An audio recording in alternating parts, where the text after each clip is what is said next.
Hello everyone, quick video today about how I wear Betsy. I have done a few of these in the past, but I think it's important to update them as we go through. We're always learning new things, and I certainly have, over the years I've been wearing hair, become obviously a lot more confident in doing so, and I just want to share you the reasons as to why that is for me.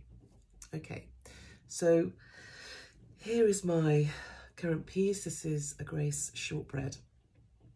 Just a few things about her before we go any further.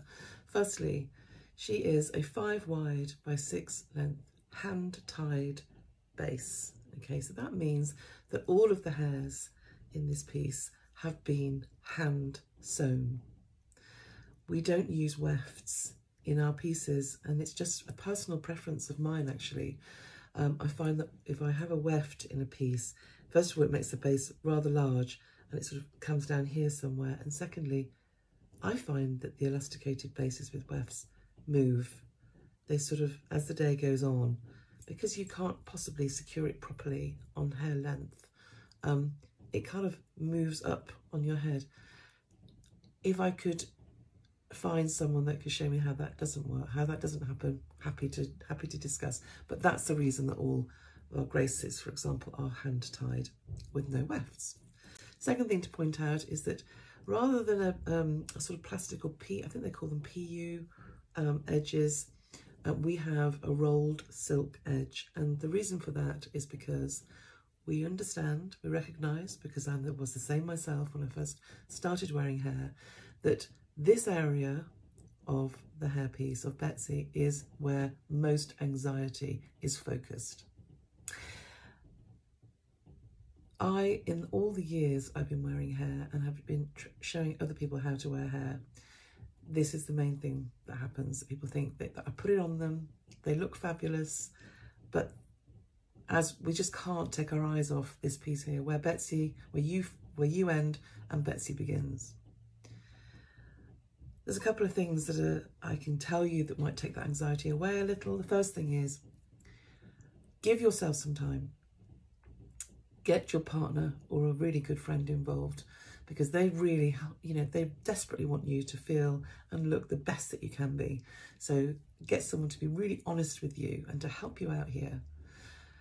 The other thing that you can do is have a fringe cut in. When you first start wearing hair, it's probably the premier piece of advice that we give to our clients is that if you feel that you can't style it can't style her successfully without a fringe, pop a fringe in. You might like it. Okay, so I'm going to just talk to you about my own hair. So I have scarring alopecia, and most of the scarring has occurred in this part of my head. That's why our bases, generally speaking, are the size of the palm of your hand, because I just designed them all for myself. It's just the way it is. Excuse me. And it's also why our bases are slightly shaped to that size, because they sit properly on the top of your skull.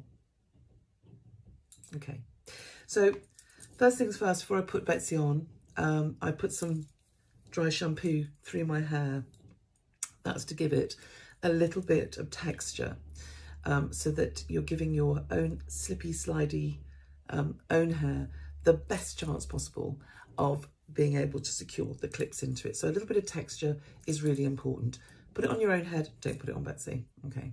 Second thing is to place your parting where you want it. Now, generally speaking, I place mine at an angle above halfway along my eyebrow. Okay, and that works for me. Okay, and if you've got some hair at the front, pull it forward. No point leaving it under the piece, is there? You might as well use it if you can. All right, so I'm good to go. I'm going to open all the clips.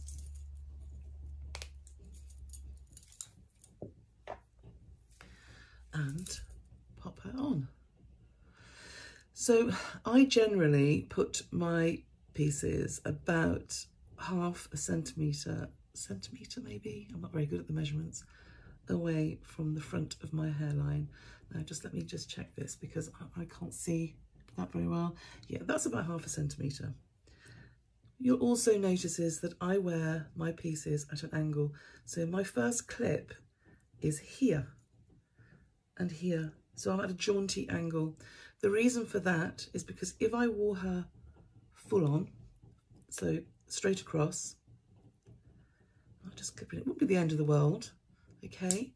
But what I get is a full on fall right in front of my face. And I don't necessarily want that.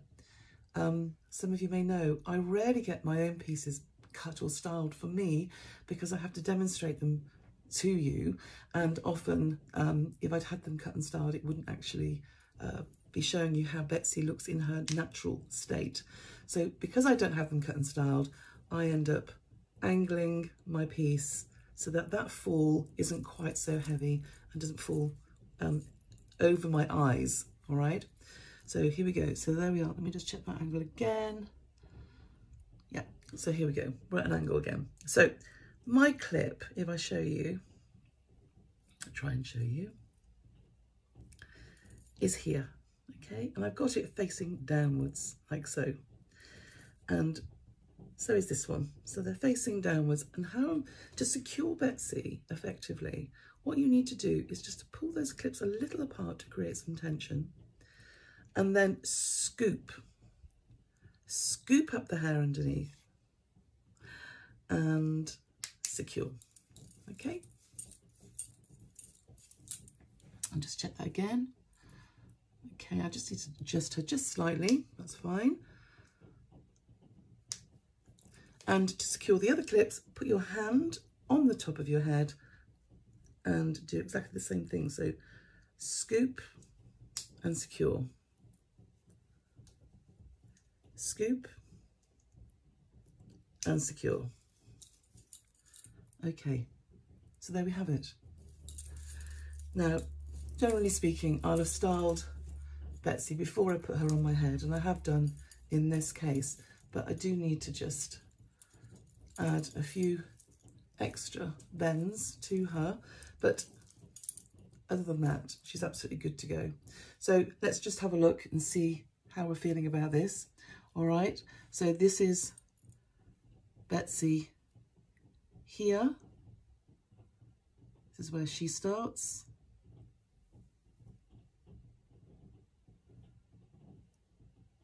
Or where she ends, should I say, and I start. Okay. Now, I have a root shadow, and I think, again, when you're talking about some of the things that you can do to help you feel more confident in wearing hair, a root shadow is often the thing to do. The reason I have a root shadow is because I like it because it creates depth and a little bit of definition. And I also have a root shadow on my own hair.